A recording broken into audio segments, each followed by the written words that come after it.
Cihan, hey, thank you for joining us for 56 questions. Welcome to USF Sarasota-Manatee campus. All right, it's time for this or that. Theme park vacation or cruise vacation? Cruise vacation, because I teach cruise management. Dining in or carrying out? Carrying out. Pancakes or waffles? Pancakes. Sweet or savory? Savory. Roasted potatoes or sweet potatoes?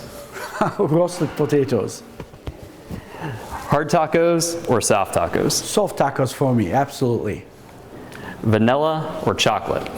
Chocolate, because vanilla is business education, chocolate is hospitality with flavored business. Green or gold? Green for sure. How about a text versus a call? I like text, much more flexible. Casual or formal? I love formal, we are in business of hospitality. All right, Cihan, where are we right now? So this is our cafe at USF Sarasota-Manatee campus. This cafe actually is used as a lab for our students. Variety of different courses happen here. All right, now it's time for first thing that comes to mind. Your favorite Turkish custom? We kiss each other all the time, hug and kiss. A lot of hugs and kisses. Your favorite book? Atomic Habits right now, as I told you, I'm reading right now. Your favorite childhood toy? I loved cars, little plastic cars. That was my most favorite ones. Is that the kitchen back there? Absolutely, that's our wonderful kitchen for our students to learn actually cooking skills. Even though we're not a culinary school, we teach our students how to cook, how to prepare a commercial restaurant experience. All right, artificial intelligence. You think it improves our lives or erodes it? It does improve. Hopefully, we will always use it for good purposes. Your favorite smell? My favorite smell is the smell of French fries. Hey, mine too. That sounds great right now, actually, since we're in the kitchen. How about your favorite all-time movie? My favorite all-time movie is Back to the Future. 1, 2, 3, all of the series. What is the #1 most essential cooking ingredient? I think for me, oregano. I love oregano, the smell of it, the taste of it. And how about the #1 necessity for successful hosting? Smile. That's it. The rest will come easily.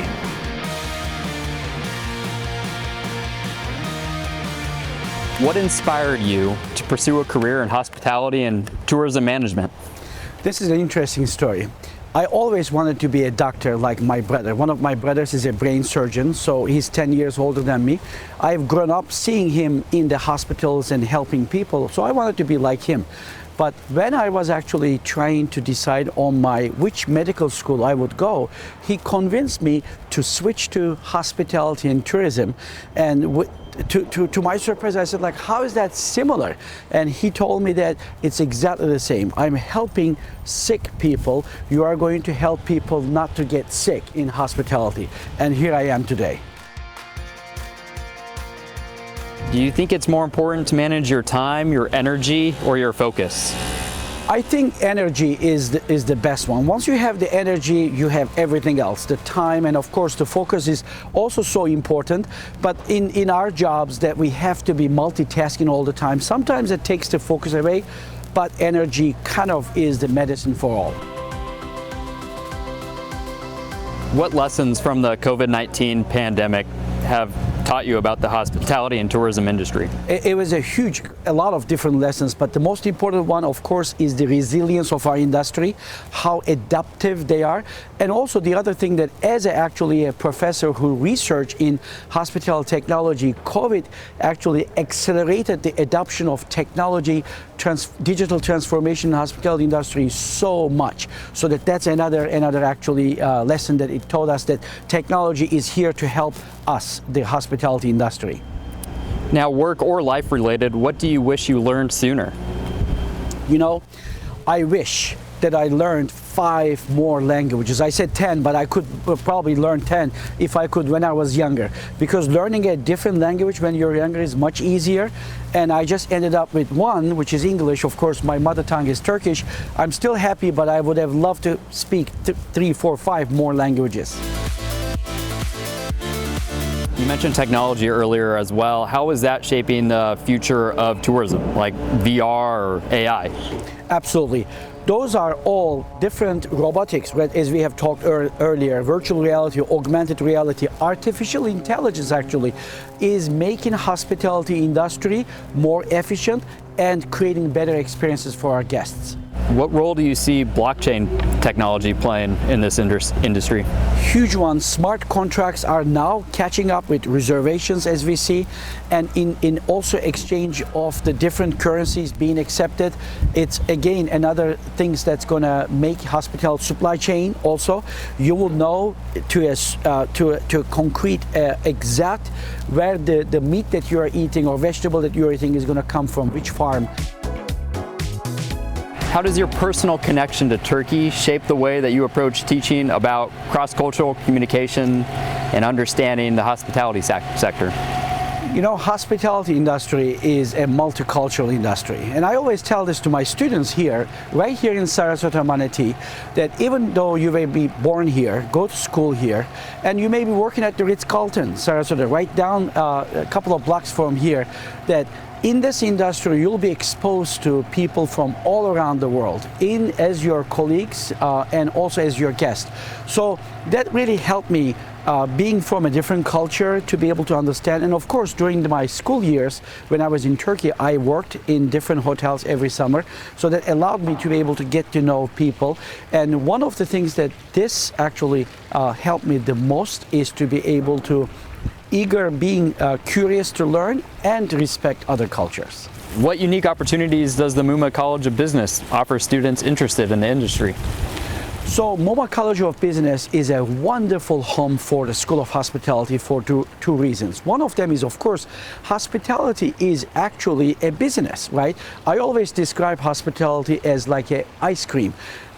Business is vanilla, and hospitality, pick any flavor that you want is that. The other reason, of course, we have the expertise from the Muma College of Business overall, and our students have access to this wonderful faculty members and also the jobs that Muma College offers for all of our students. We're going to walk a little bit here. I want to show the courtyard. What do corporate partnerships contribute? How do they contribute to our students' success here? Absolutely. We are so lucky to be in Florida. That's a living laboratory. We have here, right in our backyard, McKibben Hospitality, which is a hotel management company with more than 100 hotels. We have a very deep and strategic partnership with them. In addition, we have Mainsail Hotel Company and also the Aramark, which we know as USF Dining, so that our students actually have wonderful hands-on experiences in the restaurant and also hotel side. Are internships especially important in this field? It's not important, it's required, it's compulsory, because we believe that hospitality is so hands-on field, just like medicine, that it is required, it's a component of our curriculum. What is the M3 Center and what cutting-edge research is happening there? M3 Center is named after the M3 Hotel Accounting and Analytics Company, which is our donor that has given us a multi-million-dollar gift to create this wonderful research center to be able to produce cutting-edge research in hospitality technology and innovation. We are creating different studies that understand, just like we talked earlier, the impact of robots, the VR, AR in the hospitality industry. What is one piece of advice that has stuck with you your whole life? Be yourself. I never forget this. When I was going to an interview one day, Dr. Pat Mori, who was my chair, as I told you earlier, that he told me that I was asking him, what should I say? How should I behave? And he said, Cihan, be yourself. And that's always my advice to my students as well, to be yourself. What is one accomplishment that you're most proud of? I guess that I would just say that I am a proud parent of two kids, and my son is also a hotelier. He works at the Ritz-Carlton Denver, and my daughter inspiring to learn different cultures. That I would just encourage her to learn as many languages. So that's probably my biggest accomplishment, to be a good father, hopefully. All right, Cihan, tell us what space we're in right now. So this is Crosley Estate, which is owned by this Bradenton Area Visitors and Conventions Bureau, which happens to be just next door to University of South Florida Sarasota-Manatee campus. Do they hold events in here? What's the space mainly used for? Yes, this used to be, just like the name says, Mr. Crosley's estate, and then it was given to the state, and the Bradenton Area Visitors Conventions Bureau uses this beautiful venue as for weddings, for events, for dinners. As a matter of fact, School of Hospitality hosts some events here as well too. Walk with me a little bit here. If you could build your dream vacation package, what does that look like? I love the beach, so it must have something to do with beach, because I'm from Istanbul, Turkey, where it's all surrounded by water. How about your ideal staycation? Again, we are in Florida, surrounded by water. So one of the best actually staycations in Florida is about the beach. But also, this is the theme park capital of the world. So pick in anything, Busch Gardens, Disney, SeaWorld, that will also make an amazing vacation here. What's your favorite place you've ever traveled to? I've been to 85 countries. Every single of them has unique and wonderful, great things for me. But I would say that the best part probably of the world that I really love to go is Southeast Asia. Wow. Is there like a place or two in Southeast Asia that you just highly recommend? Yes, there is quite a bit, but my pick, the best one, is Thailand. What's the most bizarre or amusing hotel amenity that you've come across? It's interesting. Kimpton Hotels actually has a goldfish. You can actually rent a goldfish if you wish to do so. So that's kind of like, not bizarre, but it's interesting, but also at the same time funny. Front desk robots, robot butlers, delivery, robotics. Are robots just going to take over hotels before we know it? No, it's not going to take over, but it's going to complement the service. As a matter of fact, it's going to allow the hotel staff to do their jobs, focus on the guest even more. What's the strangest or most surprising food you've ever tried? When I was in China, they took me to a restaurant that featured snakes. So that was interesting. I've tried it, but I wouldn't say that I'm a big fan of it. Okay, is this like Indiana Jones Temple of Doom, are we talking here? Kind of like that. If you could create a signature cocktail representing USF, what would it be? What would you call it? You know, it's so funny because we actually created a beer for USF. You know, we have beer science courses that we teach here. So it's actually green beer. I love the color, the taste, probably not my favorite. But if I were to create a cocktail for USF, it would probably be called Bull's Breeze. It would have some rum, coconut juice, lime juice, so that it would have a little bit like a greenish, and I would put any kind of a fruit juice inside to make it refreshing, just like our state and also, of course, university. What's at the top of your bucket list? To visit 100 countries. So far I've done 85. I am close, but hopefully before I die, that I would love to travel as many countries as possible and immerse these wonderful cultures that come with traveling. Okay, well, what's the next country you're visiting? Next country that I'm visiting gonna be actually very interesting. I'm going to Macedonia. Wow. For the first time. I've never been there. Okay, what are you planning to do there? There is a conference. They invited me as a keynote speaker, so I'm going to go there. But anytime that I go to a country for business, I always try to recruit these wonderful students to our wonderful university. What is one item or service worth spending your money on? Oh, absolutely. You know, food is amazing, and eating this food doesn't have to be expensive restaurant. It can be street food, but anything and everything that can give you an experience, I think, is worth spending the money. We got a controversial topic here. Does pineapple belong on pizza? Absolutely yes, because anything that people would demand would like it, yes. But if you're asking about me, I would not like it. USF is going to soon have an on-campus football stadium. What is the #1 contribution that the hospitality and tourism program can make to ensure our guests have a great experience? Because the stadium is a huge event space, and also we have in the Muma College of Business Phoenix Sports and Entertainment Management Program, so we look forward to working there to be able to make the experiences of our guests the best memorable.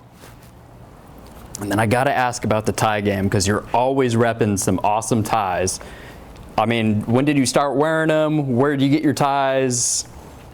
You know, ties usually, any place that I go in the world, that I always try to go into the tie shops or any place, and I do it. And also some of my friends bring that to me as birthday gifts or sometimes gifts. And how do you decide which one to wear?